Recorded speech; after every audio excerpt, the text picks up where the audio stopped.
નમસ્કાર, બેનિફિટ બુલેટિનમાં આપનું સ્વાગત છે। આપની સાથે હું છું ભૂમિ।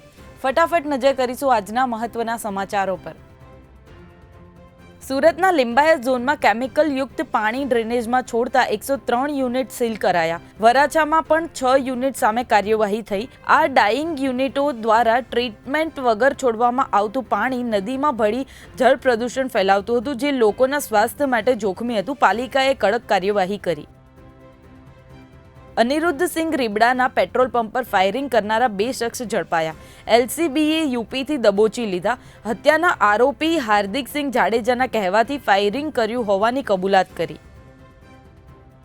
જમ્મુ કાશ્મીરના શ્રીનગર સ્થિત સીમા સુરક્ષા દળ બીએસએફના 60મી બટાલિયનનો એક જવાન ગુમ થયો। અધિકારીઓના જણાવ્યા મુજબ બીએસએફના જવાન સુગમ ચૌધરી ગુરુવારની મોડી સાંજે શ્રીનગરના પંથા ચોક વિસ્તારમાં આવેલા પોતાના બટાલિયન મુખ્યાલયમાંથી અચાનક ગુમ થયો હતો। પોલીસે આ મામલે ગુમ થયાનો રિપોર્ટ નોંધ્યો અને આ વિશે વધુ તપાસ ચાલી રહી છે।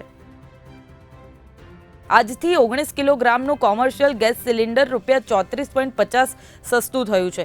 દિલ્હીમાં તેની કિંમત ₹33.50 ઘટીને ₹1631.50 થઈ। પહેલા તે ₹1665 ઉપલબ્ધ હતું। કોલકાતામાં તે ₹34.50 સસ્તું હતું અને હવે તે ₹1769 ઉપલબ્ધ થશે। કોમર્શિયલ વિમાનોમાં વપરાતા એવિએશન ટર્બાઇન ફ્યુઅલની કિંમત વધીને ₹2677.88 થઈ। આ વધારાથી ફ્લાઇટ ભાડા પર સીધી અસર પડી શકે છે। આવી સ્થિતિમાં આગામી સમયમાં હવાઈ ટિકિટ મોંઘી થઈ શકે છે। સમાચારોની નિયમિત અને સચોટ અપડેટ માટે જોડાયેલા રહો બેનિફિટ ન્યૂઝ સાથે।